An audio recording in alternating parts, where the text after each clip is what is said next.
അബ്ദുൾ റഹീം കോഴിക്കോട്ടുകാരനായ Malayali driver Saudi അറേബ്യയിൽ ഏകദേശം 18 വർഷത്തോളം ജയിലിൽ കിടന്നു.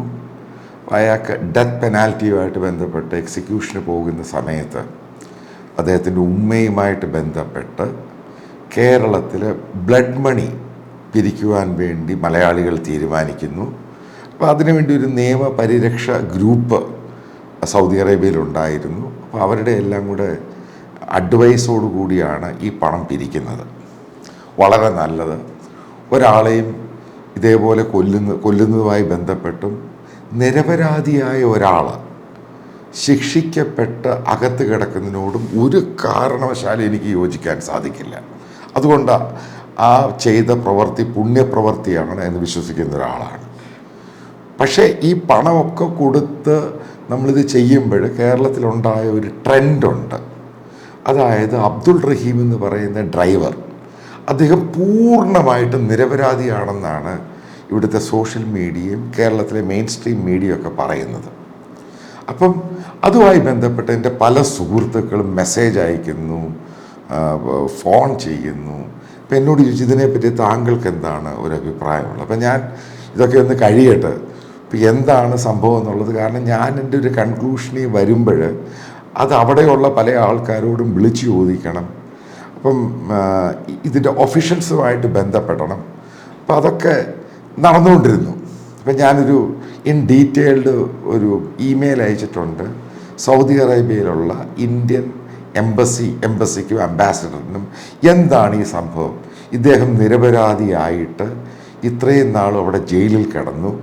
അതേപോലെ അയാളെ കൊല്ലാൻ എക്സിക്യൂഷൻ അതിൻ്റെ ഡേറ്റ് എടുത്തു. എന്താണ് ഇതിൻ്റെ യാഥാർത്ഥ്യമെന്ന് ഒഫീഷ്യൽ വേർഷൻ അറിയാൻ താല്പര്യമുണ്ട്. അത് നോർമലായിട്ട് നമ്മൾ ചിന്തിക്കുമ്പോൾ മനസ്സിലാക്കേണ്ട സംഭവമാണ്. അതായത് ഒരു രാജ്യത്തിൻ്റെ കോടതി, അവിടെ ശരീഅത്ത് നിയമങ്ങളാണ്, കാടത്തെ നിയമമാണെന്ന് എല്ലാം ഈ മുസ്ലിങ്ങൾ ഉൾപ്പെടെയാണ് പറയുന്നത്, നിങ്ങൾ തന്നെയാണ് പറയുന്നത്. അപ്പം പെട്ടെന്ന് ഈ സംഭവം അത്രമാത്രം കാടത്തമാണോ ഈ സംഭവം? അതായത് ഓട്ടിസം 16 വയസ്സ് വന്ന ഒരു കുട്ടിയെ പരിചരിക്കുന്ന ജോലിയായിരുന്നു അബ്ദുൾ റഹീമിന്. അത് എസ്റ്റാബ്ലിഷ്ഡ് മാറ്ററാണ്. അദ്ദേഹം യാത്രയിൽ പോയിക്കൊണ്ടിരുന്നപ്പോൾ ഈ ട്രാഫിക്കിനകത്ത് വെച്ച് ഈ പയ്യൻ തുപ്പുകയോ തെറി വിളിക്കുകയോ ഒക്കെ ചെയ്തു എന്നാണ് ഈ അബ്ദുൾ റഹീമിൻ്റെ വ്യാഖ്യാനം. അപ്പോൾ അതുമായിട്ട് ബന്ധപ്പെട്ട് കൈ തട്ടി ഈ പയ്യൻ്റെ ഈ ഓക്സിജൻ കൊടുത്തുകൊണ്ടിരുന്ന അവിടുന്ന് മാറി അങ്ങനെയാണ് കൊല്ലപ്പെടുന്നത്. അല്ലാതെ ഡെലിബറേറ്റ് ആയിട്ടല്ല അബ്ദുൾ റഹീം കൊന്നത്. അതായത് 16 വയസ്സുള്ള ഓട്ടിസം വന്ന അസുഖം ബാധിച്ച കുട്ടി, ആ വാക്കാണ് ഞാൻ പറയുന്നത്. അപ്പം ഇതെല്ലാം ആണ് അദ്ദേഹം കോടതിയിൽ കൊടുത്ത വ്യാഖ്യാനങ്ങളും പോലീസിന് കൊടുത്ത വ്യാഖ്യാനങ്ങളും. പക്ഷെ ഞാൻ അറിഞ്ഞിടത്തോളം അബ്ദുൾ റഹീം താൻ ചെയ്ത തെറ്റ് എന്താണ് എന്ന് കോടതിയിൽ കൊടുത്ത കൺഫെഷനുണ്ട്. അവിടെ പോലീസിനോട് കൺഫെഷൻ പറയുന്നുണ്ട്. അദ്ദേഹത്തിൻ്റെ ഒരു കൂട്ടുകാരനെ പെട്ടെന്ന് വിളിച്ചു വരുത്തുന്നു. അവർ രണ്ടുപേരും കൂടെ ആലോചിച്ചെടുത്ത ഒരു കഥയാണ് എന്ന് അവിടുത്തെ പോലീസ് പറയുന്നു. ഞാൻ അബ്ദുൾ റഹീമിനെ നിങ്ങൾ ഒരു കുറ്റവാളി എന്ന് പറയുന്നത് കുറ്റവാളിയാണ്. ഒരു കുറ്റവാളിയെ പെയിൻ്റ് അടിച്ച് നാളെ ഇതേപോലെ എല്ലായിടത്തും പോയി ആൾക്കാരെ കൊന്നു കഴിഞ്ഞിട്ട് ബ്ലഡ് മണി എന്ന് പറഞ്ഞ് പിരിക്കുന്നതല്ല.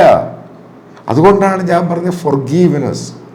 കാരണം അവരുടെ ഫാമിലി അത് പൂർണ്ണമായിട്ടും ഇങ്ങനൊരു കേസ് നടത്തുവാൻ മുന്നോട്ട് വന്നതിൻ്റെ പിറകിൽ, കാരണം ആ പയ്യൻ്റെ ഫാദർ മരിച്ചുപോയി, ആ ഫാമിലിയോട് എനിക്ക് അവരുടെ ആ ഓണസ്റ്റിയെ ഞാൻ ഭയങ്കരമായിട്ട് ബഹുമാനിക്കുന്നു. അപ്പോൾ കോടതിയിൽ ചോദിച്ചു, ഈ പിതാവിനോട് ചോദിച്ചു, അതായത് മരിച്ച പയ്യൻ്റെ പിതാവിനോട് ചോദിക്കുന്നു, താങ്കൾക്ക് ഉറപ്പുണ്ടോ ഇത് ഈ അബ്ദുൾ റഹീം ഈ പറയുന്ന ഡെലിബറേറ്റ് ആയിട്ട് ശ്വാസം മുട്ടിച്ചാണ് കൊന്നത്? അപ്പം അയാൾ അത് ഖുറാനെ തൊട്ട് സത്യം ചെയ്യാവോ എന്ന് ചോദിച്ചു.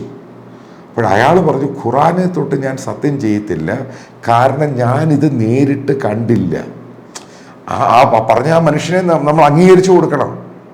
അതാണ് ഓണസ്റ്റി എന്ന് പറയുന്നത് ലൈഫിലെ. ഞാൻ അബ്ദുൾ റഹീമിനെ റിലീസ് ചെയ്യുന്നതോ ഇതൊന്നുമല്ല ഞാൻ ചോദിക്കുന്നത്. അതായത് നിങ്ങൾ ഈ പോർട്രേറ്റ് ചെയ്ത അബ്ദുൾ റഹീം പൂർണ്ണമായിട്ടും നിരപരാധിയാണ്, ഇതാണ് ചോദ്യം. അതായത് ഈ കോടതി എന്ന് പറയുന്ന ശരീഅത്ത് നിയമമുള്ള കോടതി പൂർണ്ണമായിട്ടും തെറ്റാണോ? അങ്ങനെയാണെങ്കിൽ ഇത് വലിയ ഇഷ്യൂ ആണ് ഈ സംഭവം. കാരണം ഒരു തെറ്റും ചെയ്യാത്ത അബ്ദുൾ റഹീം നിരപരാധിയാണ്. അതിനകത്ത് ഞാൻ മനസ്സിലാക്കിയെടുത്തോളം ഇപ്പം വിളിച്ചു ചോദിച്ചപ്പോഴും ഞാനതൊന്ന് വായിച്ചു നോക്കിയപ്പോഴും ഈ ശരീഅത്തിനകത്ത് പ്രത്യേകം പറയുന്നുണ്ട്, ആക്സിഡൻ്റലായിട്ടാണ് മരണപ്പെട്ടിട്ടുള്ളത് എങ്കിൽ അവന് ഒരിക്കലും ശിക്ഷിക്കാൻ പാടില്ല. അത് വ്യക്തമായിട്ട് പറയുന്നുണ്ട്. അപ്പം എന്താണ് ഇതിൻ്റെ യഥാർത്ഥ പ്രശ്നം? അപ്പോൾ ഇവർ കൊടുത്ത കൺഫെഷൻ സ്റ്റേറ്റ്മെൻറ്റും കൺഫെഷൻ കോടതിയിൽ കൊടുക്കുന്ന എല്ലാം തെറ്റായിരുന്നു. ഇതൊക്കെയാണ് ചോദ്യങ്ങൾ. കാരണം ഇതുമായിട്ട് ബന്ധപ്പെട്ട് വേറൊരു കേസ് ഞാൻ പറയാം. അപ്പം ദുബായിൽ ഒരു 7-8 വർഷം മുമ്പ് ഒരു സ്ത്രീ എന്നെ കാണാൻ വന്നു. അവരുടെ ഭർത്താവ് അബുദാബിയിൽ ജയിലിലാണ്. അപ്പം അവർ വന്ന് പറഞ്ഞ അവരുടെ ഭർത്താവ് നിരപരാധിയാണ്, സംഭവമൊക്കെയാണ്, അതുകൊണ്ട് ഇന്ത്യ ഗവൺമെൻറ്റുമായിട്ട് ബന്ധപ്പെട്ട് അയാളെ ഇറക്കുവാൻ ശ്രമിക്കണം, ഇതാണ് പറഞ്ഞത്. അവരുടെ ബന്ധുവായിട്ടാണ് വന്നത്. എൻ്റെ ഒരു സുഹൃത്താണ് പരിചയപ്പെടുത്തിരുന്നത്. അപ്പോൾ ഈ കേസുമായിട്ട് ഞാനൊന്ന് പഠിക്കാൻ ശ്രമിച്ചു. പഠിക്കാൻ ശ്രമിച്ചു കഴിഞ്ഞപ്പോൾ ഈ ജയിലിൽ കിടക്കുന്ന ആ എൻജിനീയറാണ്, കുറ്റവാളിയാണ് എന്ന് വെച്ച് കഴിഞ്ഞാൽ ആ രാജ്യത്തിൻ്റെ എല്ലാ ഇദ്ദേഹം ഒരു എൻജിനീയറാണ്, ടെലികോം എൻജിനീയറാണ്. അവിടെ എത്തിസിലാറ്റോ എന്ന് പറയുന്ന ഒരു കമ്പനിയിലാണ് വർക്ക് ചെയ്തുകൊണ്ടിരുന്നത്. ആ വർക്ക് ചെയ്തുകൊണ്ടിരുന്ന സമയത്ത് ആരൊക്കെയാണ് മറ്റുള്ള പല രാജ്യങ്ങളിൽ സ്പൈ ഏജൻസിക്ക് വേണ്ടി പണം വാങ്ങിയിട്ട് ടെലിഫോൺ ഡാറ്റ കൊടുക്കുന്ന പരിപാടിയായിരുന്നു. അപ്പം അതിൻ്റെ പേരിൽ ആ കോടതി അവരെ 10 വർഷം ശിക്ഷിച്ചു. ശിക്ഷയുണ്ട്. കാരണം പിന്നീടാണ് അറിയുന്നത് ഈ പയ്യൻ തെറ്റുകാരനാണ്. ഞാൻ വളരെ സിമ്പിളായിട്ട് ഇത് കാര്യം പറയാം. കാരണം ഈ ഒരു കേസുമായിട്ട് ഇടപെട്ടപ്പോഴാണ് മനസ്സിലായത്. കാരണം ഞാൻ ഇന്ത്യൻ എക്സ്റ്റേണൽ അഫയേഴ്സ് മിനിസ്ട്രിയിലൊക്കെ പോയി അന്വേഷിച്ച് കഴിയുമ്പോൾ അവരതിനെപ്പറ്റി അന്വേഷിച്ച് ഡീറ്റെയിൽസ് തന്നപ്പോഴാണ് മനസ്സിലായത് അയാൾ കുറ്റവാളിയാണ്.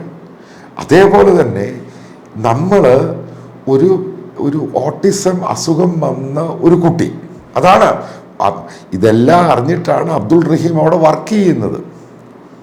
അതാണ് ഇതിൻ്റെ പ്രധാനപ്പെട്ട പോയിന്റ്.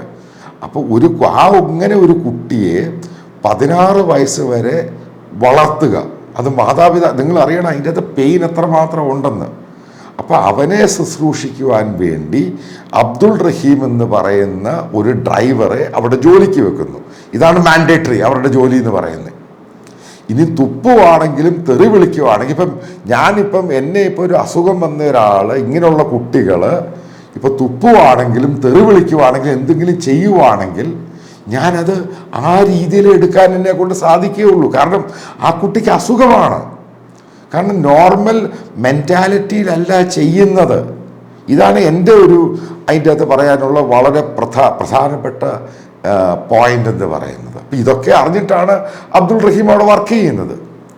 അപ്പം അവിടുത്തെ പോലീസും പൂർണ്ണമായിട്ടും തെറ്റ്. ഈ പറയുന്ന പയ്യൻ്റെ മാതാപിതാക്കൾ അവരും പൂർണ്ണമായിട്ടും തെറ്റ്. കോടതിയും പൂർണ്ണമായിട്ടും തെറ്റ്. അബ്ദുൾ റഹീം പറഞ്ഞതാണ് സത്യം എന്ന് വിശ്വസിക്കാൻ എന്നെ കൊണ്ട് പറ്റില്ല. കാരണം അവിടുത്തെ ഇതെല്ലാം ട്രയലും കോടതിയും എല്ലാം കഴിഞ്ഞിട്ട് കുറ്റവാളിയാണ്, കൺവിക്റ്റഡ് ആണ് അബ്ദുൾ റഹീം. എനിക്ക് അതിൻ്റെ പ്രശ്നമൊന്നുമില്ല പുള്ളി റിലീസ് ചെയ്ത് തിരിച്ചു വരുന്നതിൽ. പക്ഷേ ഒരു കാര്യമുണ്ട്, നിങ്ങൾ 34, 54, 100 കോടിയോ കൊടുക്കുക, അതിലും എനിക്ക് പ്രശ്നമൊന്നുമില്ല. ബ്ലഡ് മണിയായിട്ട് റിലീസ് ചെയ്യട്ടെ. പക്ഷേ ആ കുട്ടിയുടെ പേരൻസ്, അവരുടെ മാതാപിതാക്കൾ, ബ്രദർ, ഫോർഗീവ്നെസ് സംഭവമുണ്ട്. അതാണ് ഏറ്റവും ഇമ്പോർട്ടൻറ്റ്. നിങ്ങൾ പണം പിരിച്ചു കൊടുക്കുന്നതല്ല പ്രശ്നം.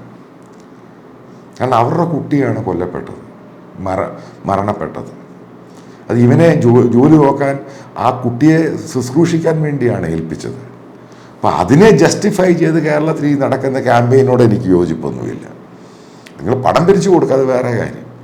അവനെ പെയിൻറ് ചെയ്ത് ഇവനാണ് ഏറ്റവും വലിയ പുണ്യവാൻ എന്നൊക്കെ പറയുന്നത് തെറ്റാണ്.